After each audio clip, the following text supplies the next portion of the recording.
엄마가 수포자면 아이가 수포자가 될 확률 얼마나 될까요? 궁금하신 분들은 끝까지 봐주세요.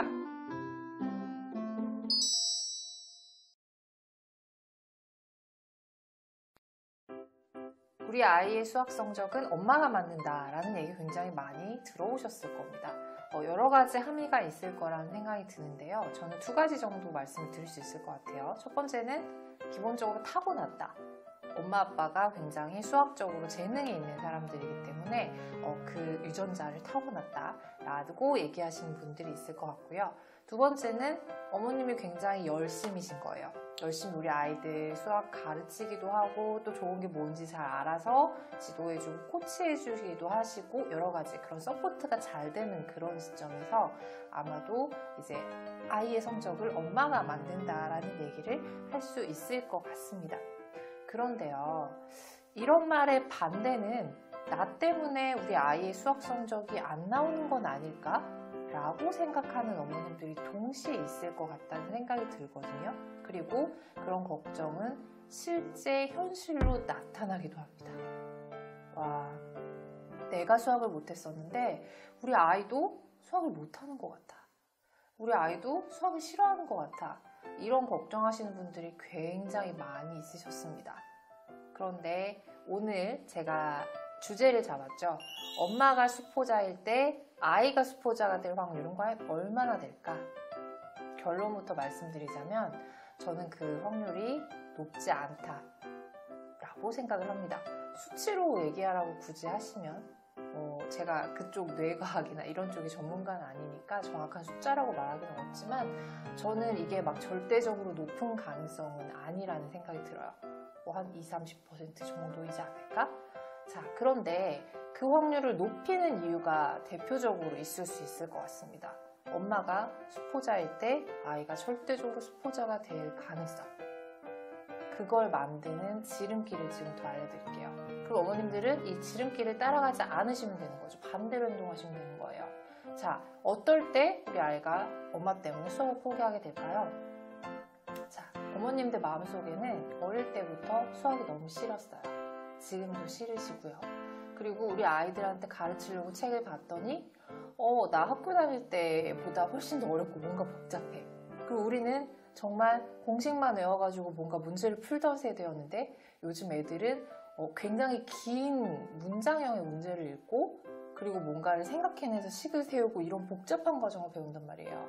그럼 어머님들이 책을 보면서부터 와, 이거는 나도 수학을 싫어했었는데 너무 어렵다 가르치기. 첫 번째. 두 번째, 우리 애도 분명히 날 닮아서 못할 수도 있겠다라는 걱정이 일단 덜컥 들기 시작을 하실 겁니다. 자, 그런데 이런 생각이 아이를 망치게 하는 지름길이라고 생각을 하셔야 돼요. 자, 어머님들은 마음속으로 이렇게 생각하십니다. 내가 못하니까 우리 애는 못할 거야. 두 번째, 내가 못했으니까 우리 애는 잘해야 돼. 자, 하지만 어머님들 무언의 그 행동으로 나타내는 바디랭귀지라는 게 있잖아요. 뭔가 무의식적으로 말씀하시는 그런 부분들이 아이들한테 생각보다 팍팍 와서 꽂히는 경우가 굉장히 많이 있을 겁니다. 그 얘기는 아이들을 수학을 못하게 하는 여러 가지 이유 중에 엄마의 말 한마디가 굉장히 큰 영향을 끼칠 수 있다는 말씀을 드리고 싶은 거예요. 그래서 이걸 극복할 수 있는 방법을 지금부터 알려드릴게요. 자, 일단 첫 번째로는 어머니 마음을 고쳐 먹으셔야 합니다. 나는 못했지만 우리 아이는 잘할 수 있어. 어머님 혼자 아이를 만든 건 아니잖아요. 우리 아빠도 있잖아요. 물론 아빠도 수학을 싫어했다면, 하지만 그게 아니라면 둘 중에 한 사람한테 영향을 받았을 수도 있고요. 혹은 돌연변이처럼 우리 아이는 수학을 좋아할 수도 있습니다. 그러니까 너무 처음부터 그런 선입견 같은 거를 가지시는 건 안 된다라는 생각이 일단은 들고요. 그걸 극복하기 위해서는 지금부터 마음가짐 바꾸시는 거 말씀을 드렸고, 그리고 저는 어머님들한테 초등학교 한 4학년, 5학년 정도까지는 충분히 수학을 조금 싫어하셨던 분들이라도 가르쳐서 우리 아이를 지도할 수 있다라고 생각을 합니다. 제가 어머님들한테 직접 가르치시기도 하지만 가르치시지 말고 차라리 코칭을 하세요 라는 말씀도 많이 드렸었어요. 근데 가르쳐보는 것도 한번 시도해봄직하다라는 생각이 들어요. 자, 어머님들 많이 해보시는 분들은 아시겠지만 아이들을 가르치려면 내가 공부를 해야 되잖아요. 그런데 어른이 돼서 하는 공부가 생각보다 굉장히 효율이 높다는 거 알고 계십니까? 필요로 하는 공부잖아요. 이거는 뭐 내가 꼭 수학 성적이 잘 맞아서 대학에 잘 가고 이렇게 꼭 하기 싫은데 해야 되는 그런 게 아니라 정말 뚜렷한 목적의식이 있는 상태에서 공부하는 거는 효율이 굉장히 달라요. 그리고 아이들이 하는 공부가 우리가 학교 다녔을 때처럼 그렇게 재미없는 수학 공부는 절대로 아니거든요. 특히나 초등학생 같은 경우에. 그래서 조금씩 아이랑 같이 책도 보시고 아이랑 같이 게임도 하시고 아이랑 같이 얘기도 하시고 아이 설명도 듣고 엄마가 질문도 하면서 조금씩 수학에 대한 공포감을 어머님부터 없애보셔야 우리 아이들도 그 영향을 받아서 수학을 재밌어 할지 않을까 이렇게 이제 말씀을 드립니다. 자, 그래서 여기서 한 가지 의문점이 있잖아요. 좋은데 내가 지금부터 공부해서 우리 아이를 어떻게 지도하면 좋겠다라는 생각이 드실 수도 있는데 그 방법이 또 난감하시죠. 제가 오늘 이 영상에서 모두 다 풀어드릴 수는 없잖아요. 그래서 앞으로 그런 영상도 준비하고 있습니다.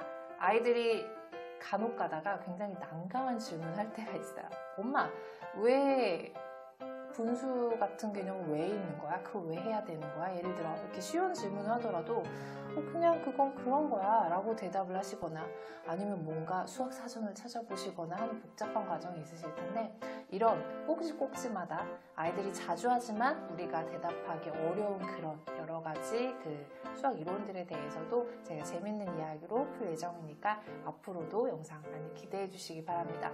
자, 마무리하자면 어머님 자신감을 가지시고요. 우리 아이랑 함께 극복하면 어머님의 수학 공포증, 아이의 수학 공포증도 꼭 이겨낼 수 있다. 이렇게 말씀드립니다. 자, 그럼 구독과 좋아요 반드시 부탁드리고요. 다음 영상에서 다시 뵐게요.